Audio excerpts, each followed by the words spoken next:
Welcome back students. आज हम अपना चैप्टर नंबर 6 स्टार्ट करने वाले हैं। आई होप आपने चैप्टर 5 तक सारे नोट्स वगैरह और केस स्टडीज एक बार देख ली हो। जिन भी लोगों ने अभी तक सब्सक्राइब नहीं किए या जो नए लोग हैं वो जल्दी से सब्सक्राइब करो, और जिन लोगों के पुराने चैप्टर्स रह गए हैं वो वापस चैनल पे जाएं। मैंने प्लेलिस्ट बना रखी है, आपको कोई प्रॉब्लम नहीं आएगी। एक चीज और आपको बता दूं, मैं वापस एक प्लेलिस्ट क्रिएट कर रही हूँ रिवीजन की और केस स्टडीज की, जिससे कि आपको सारा रिवीजन हर एक चैप्टर का उस प्लेलिस्ट में मिल जाए और केस स्टडीज भी एक साथ मिल जाए। मतलब वो चैप्टर्स की प्लेलिस्ट में तो होगा लेकिन अलग से उस प्लेलिस्ट में भी मिल जाएंगे। चलो चैप्टर नंबर 6 स्टार्ट करते हैं। स्टाफिंग क्या होता है? हमने फर्स्ट चैप्टर में पढ़ा था कि स्टाफिंग का मतलब होता है finding right people for the right job, यानी कि सही जॉब के लिए सही इंसान ढूंढना, या फिर आप ये कह सकते हो कि putting the people to jobs, काम करने के लिए लोगों को लगाना, उसको हम स्टाफिंग कहते हैं। ये एक ह्यूमन रिसोर्स एक्टिविटी भी होती है। फाइन। उसके बाद इसके फीचर्स क्या होते हैं? पहली बात, ये रिस्पॉन्सिबिलिटी होती है सारे मैनेजर्स की कि इसको किया जाए अच्छे से, रिस्पॉन्सिबिलिटी ऑफ ऑल मैनेजर्स। दूसरा, कंटिन्यूस प्रोसेस है कि इट कीप्स ऑन गोइंग। कोई नई जॉब्स आप इंट्रोड्यूस करा रहे हो या कोई पुरानी जॉब वेकेंट हुई है, वैकेंसी आई है आपके ऑर्गेनाइजेशन में, तो ये चलता रहता है। फिर उसके बाद ये फॉलो करता है प्लानिंग और ऑर्गेनाइजिंग को। इसका मतलब ये है कि जब आपने ये देख लिया कि करना क्या है, कैसे करना है, क्या फंक्शंस है, कैसे कैसे डिपार्टमेंट्स अपने डिस्ट्रीब्यूट कर रहे हैं, अब हमें पता चल गया कि भाई इतना काम है, अब हम क्या करेंगे, उस काम के अकॉर्डिंग हम ये देखेंगे कि कितने इंडिविजुअल्स हमको चाहिए, और फिर हम क्या करेंगे, स्टाफिंग करेंगे। अब हम देख लेते हैं कि क्या इंपॉर्टेंस है स्टाफिंग की और एचआर मैनेजर के क्या फंक्शंस होते हैं। इम्पोर्टेंस ऑफ स्टाफिंग, मतलब कि हमें स्टाफिंग एक्चुअली क्यों चाहिए। पहला है ऑब्टेनिंग कॉम्पिटेंट पर्सनल, यानी कि अपना काम ऑर्गेनाइजेशन में अचीव करने के लिए, गोल्स अचीव करने के लिए हमें हाई क्वालिटी के लोग चाहिए होते हैं, यानी कि स्किलफुल लोग चाहिए होते हैं। तो वो कॉम्पिटेंट पर्सनल को फाइंड आउट करने के लिए हमें स्टाफिंग की जरूरत पड़ती है। फिर नेक्स्ट है हायर परफॉर्मेंस। जब हाई कॉम्पिटेंस के लोग होंगे तो उनका काम भी अच्छा होगा, वो काफी ज्यादा एफिशिएंसी और इफेक्टिवनेस से काम करेंगे। जितनी ज्यादा एफिशिएंसी से वो काम करेंगे उतना ज्यादा अच्छा हमको रिजल्ट्स मिलेंगे। फिर है कंटिन्यूस सर्वाइवल एंड ग्रोथ। अब एक बात बताओ, अगर बार बार वैकेंसी हो रही है या आपकी लोग जॉब छोड़ के जा रहे हैं या आपने नई जॉब इंट्रोड्यूस किए, लोग आपकी कंपनी में आ नहीं रहे, तो आधे काम का बर्डन किस पे आ जाएगा? जो आपके बच्चे भी एम्प्लॉयज है उन पे। जब बर्डन इतना ज्यादा हो जाएगा तो वो काम नहीं कर पाएंगे, ना ही वो कोई ग्रोथ कर पाएंगे। तो हमें अपने सर्वाइवल और ग्रोथ के लिए स्टाफिंग की जरूरत पड़ती है, जिससे कि हमारे कंपनी में नए लोग आए, नया टैलेंट आए, नए तरीके के आइडियाज आए, हम चेंजेस लेके आए अपने ऑर्गेनाइजेशन में और मार्केट में भी। फिर है ऑप्टिमम यूटिलाइजेशन ऑफ रिसोर्सेज, यानी कि फुल यूटिलाइजेशन और ह्यूमन रिसोर्स का भी और फिजिकल रिसोर्सेज का। फिर है इम्प्रूव जॉब सेटिस्फैक्शन और increase the moral of employees. वही है स्टाफिंग पर्टिकुलरली सारा ही आपके एम्प्लॉयज से रिलेटेड होता है। फिर कंक्लूजन में ये कहा है कि it is an indiscipline function of management, मतलब ये कि इसके बिना मैनेजमेंट कुछ भी नहीं है। यानी कि आप इस फंक्शन को या इस मैनेजमेंट फंक्शन को आप रिप्लेस नहीं कर सकते हो, ना ही हटा सकते हो। ये जैसा है वैसे ही रहेगा और ये बहुत ज्यादा इम्पोर्टेंट है। लिखा है without it there will be less work and more play, यानी कि अगर स्टाफिंग नहीं होगी, अच्छे लोग नहीं होंगे हमारे ऑर्गेनाइजेशन में, या फिर हमारी बर्डन के अकॉर्डिंग लेबर नहीं होगी, या तो बर्डन से ज्यादा है बर्डन से कम है, तो उन दोनों ही केसेस में हमारी ऑर्गेनाइजेशन गोल्स अचीव नहीं कर पाएगी। लेस वर्क मोर प्ले वाली कंडीशन हो जाएगी। अब नेक्स्ट टॉपिक है कि functions of HR manager. Actually अब आप सोच रहे होंगे कि एचआर मैनेजर कहां से आ गया। एचआर मैनेजर यानी कि human resource management is a wider concept and staffing is a part of एक स्टाफिंग इसी का पार्ट होता है। यानी कि स्टाफिंग एक ह्यूमन रिसोर्स एक्टिविटी ही है। पहला क्या काम करता है human resource manager? Recruitment, obviously नए नए लोग लेके आता है, कि जो हमारी एप्लीकेशंस लेके आता है हमारी वैकेंसी के अकॉर्डिंग, कि लोग हमारी कंपनी में अप्लाई करें काम के लिए। फिर है developing compensation and incentive plans, यानी कि एम्प्लॉयज को या फिर जिनको आप रिक्रूट कर रहे हो, सिलेक्ट कर रहे हो जॉब के लिए, किनको आप कितनी कंपनसेशन दोगे, क्या उनके बोनस प्लान्स रहेंगे, किस हिसाब से वो काम करेंगे। Then handling grievances and complaints, आपकी एम्प्लॉयज की जितनी भी कंप्लेन है सारी कौन देखता है? Staff, HR manager. स्टाफिंग इसी का पार्ट है। फिर providing social security and welfare of employees, यानी कि हमारे एम्प्लॉयज का वेलफेयर अच्छे से वो डेवलप करे, उनको कोई किसी भी तरीके की प्रॉब्लम ना हो, ये भी एचआर मैनेजर के देखने का ही वो होता है फंक्शन। फिर है training and development of employees, इसका मतलब ये है कि एक प्रॉपर ट्रेनिंग और डेवलपमेंट ही प्रोवाइड कराता है एम्प्लॉयज को, यानी कि उनकी जॉब्स एनालाइज करके ये देख के कि कैसा काम है, क्या करना है, कितनी उनके अंदर स्किल्स है और कितनी और डेवलप करनी है। फिर है मेंटेनिंग लेबर रिलेशंस, ऑब्वियसली सिर्फ आप एम्प्लॉय से रिलेशंस रख के तो ऑर्गेनाइजेशन के गोल्स अचीव नहीं कर सकते, लेबर भी बहुत इंपॉर्टेंट पार्ट होता है, तो उनको लेबर रिलेशंस भी रखने बहुत ज्यादा कंपलसरी होते हैं। और defending the company in lawsuits, ही हम सबको पता है।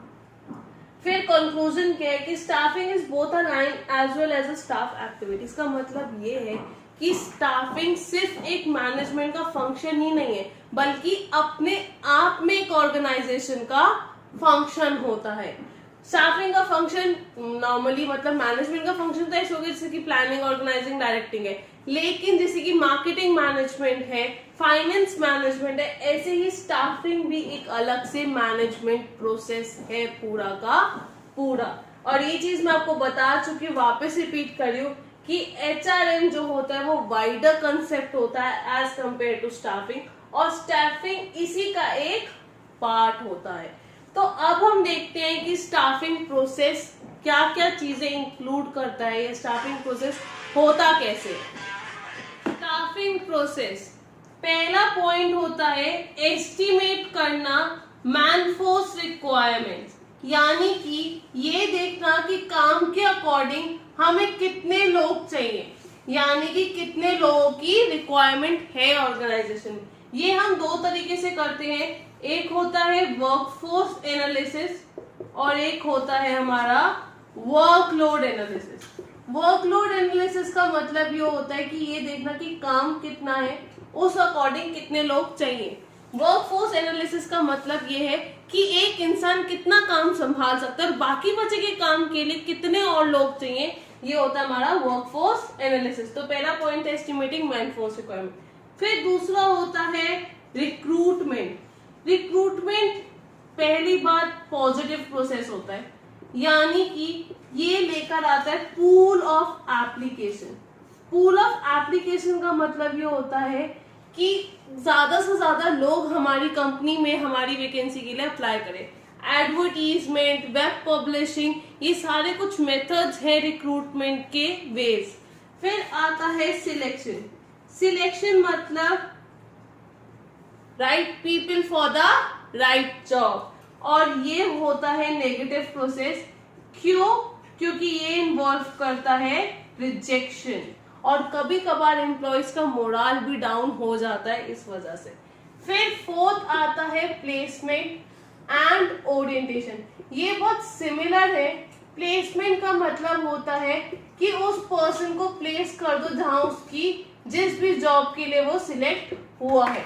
ओरिएंटेशन का मतलब होता है कि उसको इंट्रोड्यूस कराओ, किससे? ऑर्गेनाइजेशन की पॉलिसीज, प्लान से, प्रोसीजर से, ठीक है। फिर फिफ्थ हमारा आता है परफॉर्मेंस अप्रेजल।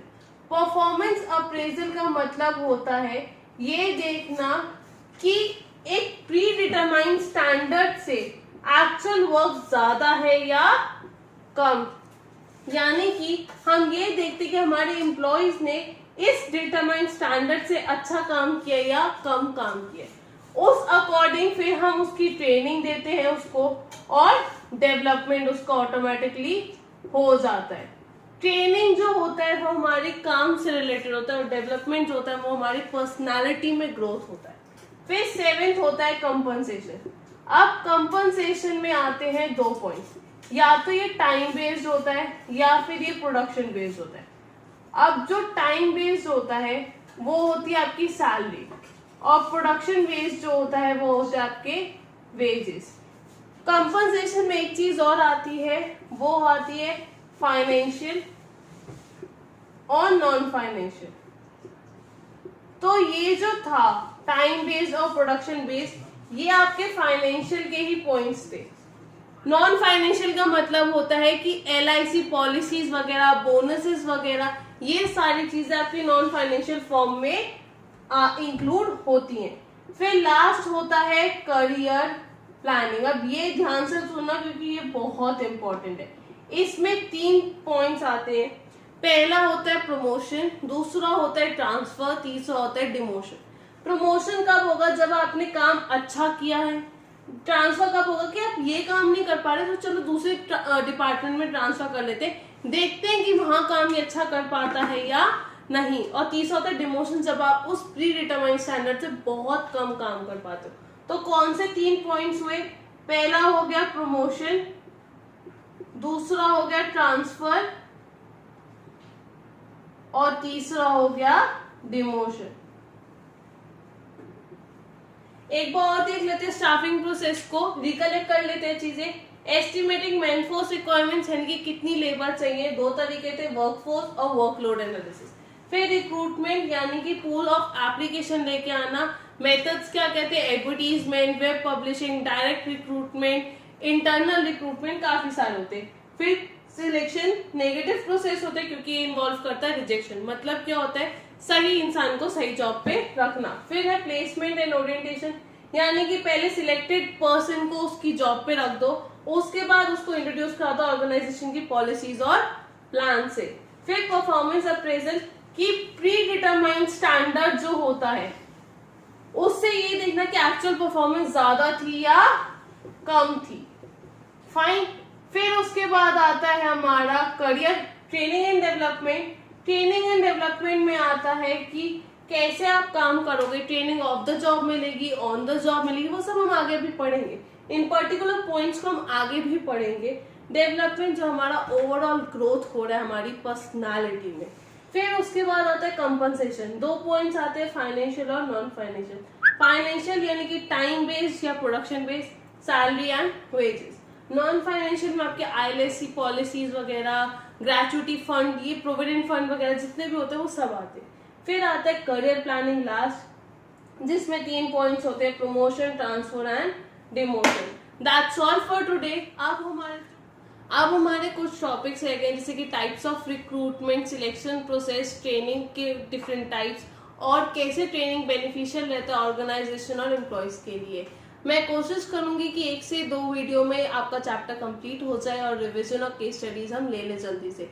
लेकिन आप पुराने चैप्टर्स को भी गो थ्रू करते रहो, ऐसा नहीं कि मैम पढ़ाती जा रही है तो आप आगे की वीडियोस देखते जा रहे हो, उसको भी देखो लेकिन पुरानी चीजों को भी नहीं भूलना। पूरी वीडियोस मत देखो, अगर एक बार देख रखी है रिवीजन देख लो जिससे कि पूरा चैप्टर रिवाइज हो जाएगा और केस स्टडीज करते रहो। मैं कोशिश करूंगी कि जैसे पार्ट A कंप्लीट हो मैं और नई केस स्टडीज पूरी पार्ट A के लिए डाल दूं। Thanks for watching. Do subscribe, like and share the video as much as you can. Thank you.